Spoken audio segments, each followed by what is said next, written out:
Hello, good day, everybody. How are you? Welcome back to this channel. Again, my name is Godwin. So let's dive right into it.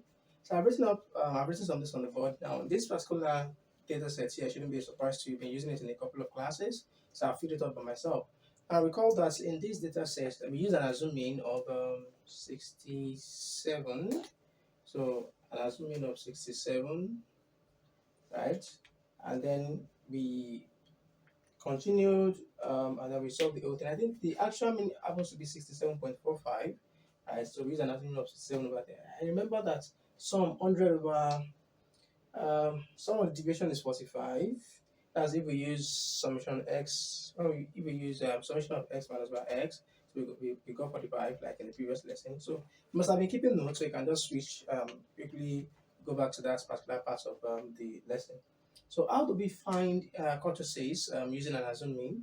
Now the formula for kurtosis is still this: m4 over s to the power 4 is equal to this. So this is what we actually want to use: m4 over m2 squared.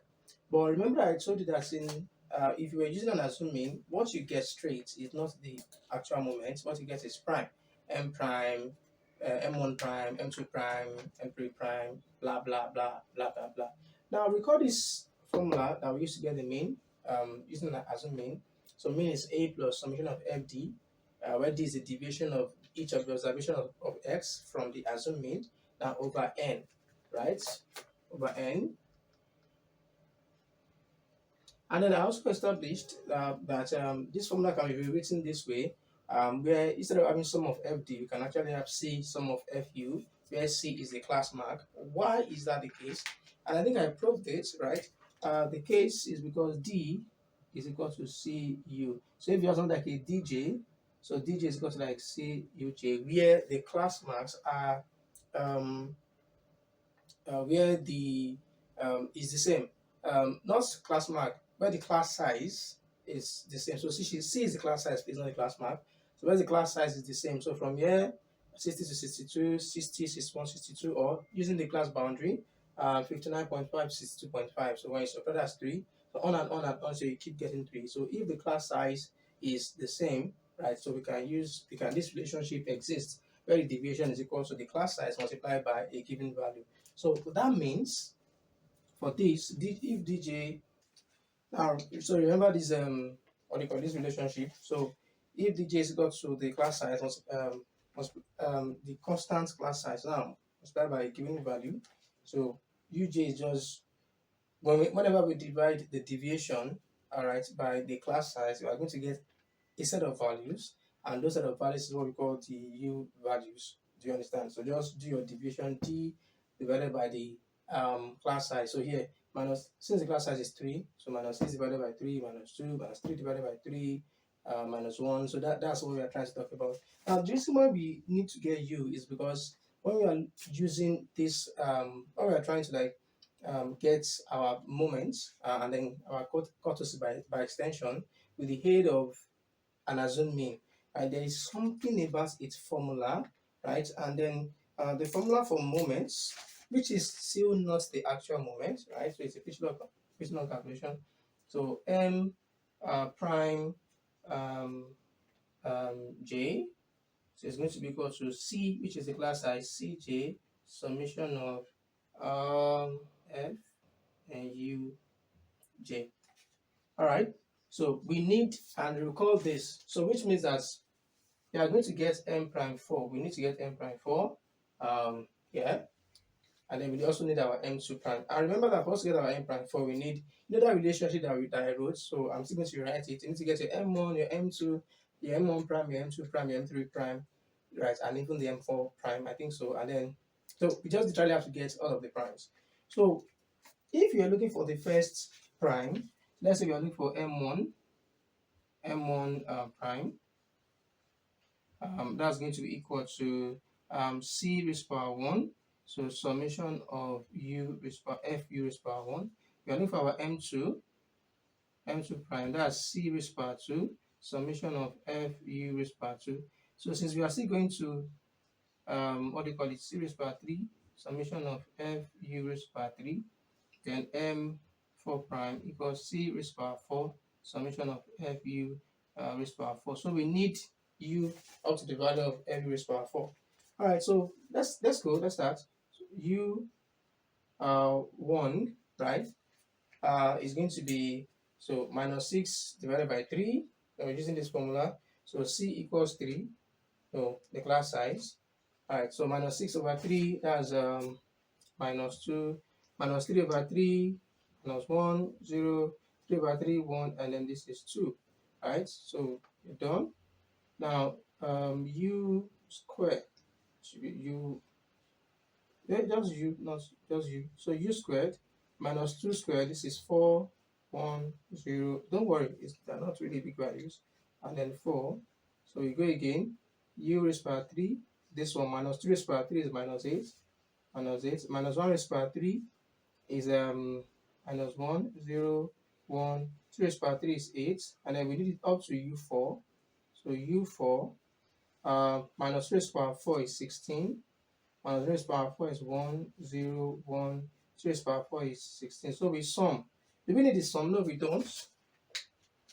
Don't need the sum. Alright, so what we now have to go and find is fu, right? So that's one that we actually need. So for fu, so we have to get it up to fu4. So for fu, so minus 2 times 5, minus 10, minus 1 times 18, minus 18, 0 times 42, 0, 27 times 1 is 27, 8 times 2 is 16. So we sum this guy, then we continue.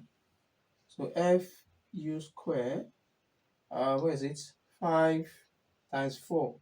Fu square, 5 times 4, 20. 18 times 1, 18. 42 times 0, 0. 27 times 1, 27. 8 times 4, 32. So we need to sum this guy too. Then here, fu3, 5 times minus 8, minus 40. 18 times minus 1, minus 18. 42 times 0, 0. 27 times 1 is 27. Then 8 times 8. 8 times 8 is 64. Alright, then to the last one, just trying to manage this space. fu4, 5 times 16, that should be 80. 18 times 1 is 18. See 0, everything is 0. 27 times 1 is 27. And then 8 times 16. So 8 times 8 is 64. 64 times 2 is 128. 128. So yeah, that's that. Let's sum 16 minus 10 minus 18, that's minus 28. 1 is looking like a 15. Where is it? Did I not even do it? Fu is 15. Right, then 20 is 38, 38, 65, 65, 97 is 97. 97. Then this person here, fu3, minus 40 minus 18, that's minus 58. Minus 58 plus 27, as is that not minus 31? Minus 31 plus 64, like 33. Is it 33? Okay, 33. Then this last guy, fu4, 80 plus 18, 98. 98 plus 20, 98 plus 7 is 105. 105 plus 2 plus 20, 125. 125, that's 253. 253. Okay. 25. This guy's giving up on me already. So we have 253. So with this, you can begin to find, first moments, moments prime, and blah blah blah blah blah blah. So let me just erase this part. So that means m1 prime is going to be equal to c, so which is class size 3 raised to power 1, summation of fu prime, fu not prime, this is 1, fu1, which is 15. So 3 into bracket 15, I give us 45. For m2 prime, because 3 square into brackets fu square 97. So 9 multiplied by 97. So what exactly is that? I think I did not do it. So oh, sorry, I missed something out here. So all of this will be divided by n, please. Divided by n. So I was kind of wondering. Divided by n. Divided by n. How did I just miss that out? So this is going to be divided by the sum of frequency, which is 100. So and this is going to give us 0.45. So m2 prime, m2 prime, that's 3 squared, 97 divided by 100, and then that's going to give us I can take this guy out. I take everything out anyways. We already know what we are trying to do. You can see that we've not even gotten our kurtosis yet. So this guy is going to give us 8.73, and then m3 prime, which is 3 square 3, then fu3 33, so everything divided by 100, 6.91, then m4 prime, 3 raised to power 4, which is 81, multiplied by 2. Wow, so by 253.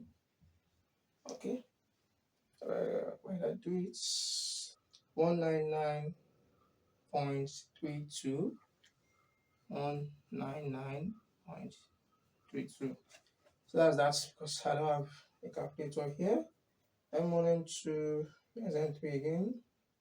Okay, so we're taking 8.91. So that's that. So how then do we now convert all of this back to the true moment, right? So these are not the true moments. So M1, that relationship M2 equals M2 prime, minus M1 square, M1 prime square. So this is M2 prime give us 8.73. So that'll be 8.73 minus, so 8.73 minus 0.45 square. 8.7. So 8.73 minus 0.45 squared, then that's going to give us 8.53. Then go and calculate our M4.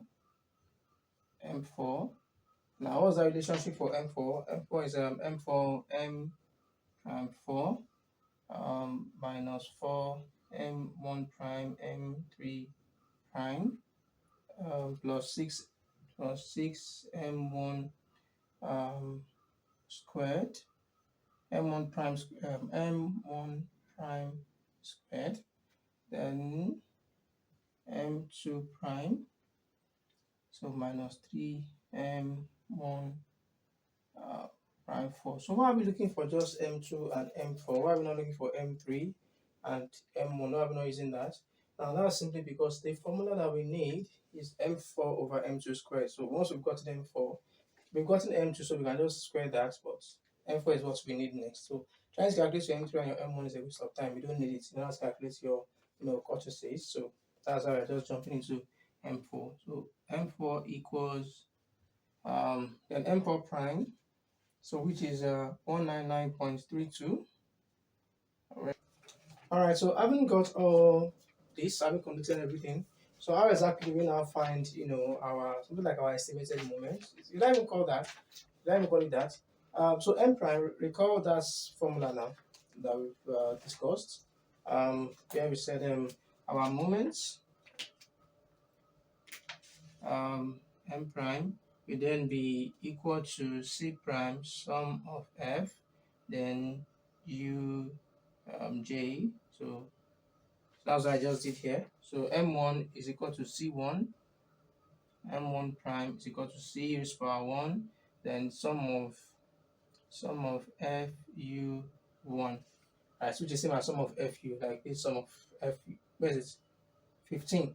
So 3 raised to power 1 into bracket 15 over, I like keep forgetting, over 100, like over the sum of f, over the sum of f, okay, over sum of f. So this is going to be 3 raised to power 1 into bracket 15 and over 100, that gives us 0.45. Then do the same thing for m2. So this is just going to be c squared. Summation of f, we've already done summation of f squared to 97. So 3 squared into bracket 97 divided by 100 is 0.53. For this one, for moment, the third one, 3 raised to power 3 is into bracket, because it's 33 here, over 100, we get this, m4, we also get it. So that's it. Now for our formula, this formula here, what we just need is to get our true moment, our true fourth moment, and then our true second moment, then square it. So which means that we need to go back to that relation that said the true moment, second moment, is equal to m2 prime minus m1 prime, m2 prime minus m1 prime square. So 8 point, where is it? So this is I think this should be 8.73. This one here should be 8.73. So 8.73 minus this, and this give us 8.53. So this is our second true moment is 8.53. And then our m4 prime, our m4 is going to be m4 prime minus whatever. So we are going to be needing I think, let's just solve that one here. So m4 prime is going to equal, m4 itself is going to be m4, that's 204.93 minus 4 into brackets m1, what's m1 prime? 0.45. 0.45, is there a square to it? Okay, there's no square, into bracket m3 prime 8.93. okay, let me just 8.93. So am I okay? Then plus this is 3, 8.93 here. Then plus we have a 6, 6 into bracket m1 square. So 0.45 m1 prime squared. M2 prime is 8.73.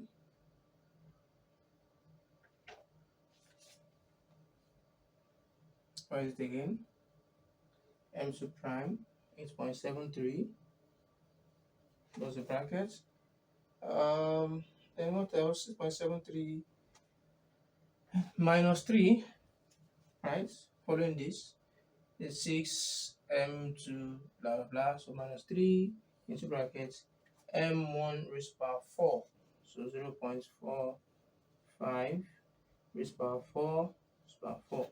So when we finish all of that, we should be getting 199.34. So our M4, 199.34, something around that value. Okay. So that being said, we can now find our A4, which is our kurtosis. So our kurtosis, just do this. So A4 is going to be equal to M4, which is 199.34 divided by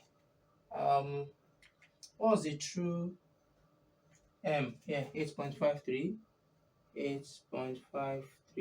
square. So our final answer is approximately 2.74. So do your calculations. That's why I'm going to get 2.74. So I don't know, maybe I may have done little mistakes around there, but like not mistakes particularly, but like maybe rounding off figures, etc. like that. So that's what we are going to get, 2.74 approximately. So what kind of kurtosis does this particular distribution have? 2.74 is lower than 3. So that should be the guy that plays with us, the humble guy. So that's platycotic, right? So that's platycotic. So that means this distribution is platycotic because the value of our kurtosis is lesser than 3. So I want you guys to actually go over this again, like solve it, Like, be sure, don't just say you're looking at it and then you've gotten it. So please solve it, write it out. If there are any mistakes anywhere, point them out, and then so do what you have to do. Do you understand? So we have to go through all of this stress, all right, because of the fact that we're using an assumed mean. So if we're using the true mean, then we would not have needed this kind of formula that we have C here and then we have U in this place. I don't think we have needed that. Um, right? So we probably have just done um where is it? Where's that? Okay, I've erased it. The moments would have been equal to C raised by J, maybe sum of I think we still need this though. I don't know because I can't say sum of x1. I'm not sure. Right now, I'm not sure if it's like sum of x1 and now continue and then it might be something like that now. Yeah, because we did the one for group data, so it might be sum of x1. The second one is like I mean fx1. Second might be sum of fx2. I'm not so very sure at this point. So maybe I just study up, figure it out, and then see if it is the same. But then the one for what do you call it now? This thing is what we've done here. And then if the mean, if we were to use the true mean, and that means that this, I'm trying to just think something through. That means this deviation would have been x minus bar x, right? And then would have gotten the true deviation. So we wouldn't have needed a d. It was a d that gave us c and u. We wouldn't have needed a d. So that just means sum of fx. So I'm not now sure if it's sum of fx1, fx2, something like that. But let's know this. So if I study up and then realize that there's something like that, because there'll be a different video for that to ensure that students are getting the best of these lectures that they are watching, right, and paying attention to. There's no assignment, this is enough. Just go over it again and ensure that you arrive at the same answer that we've arrived at and conclude, right, that this is particotic. And the reason is that the value that we got for our kurtosis is less than 3. So thank you. See you when I see you again. Bye.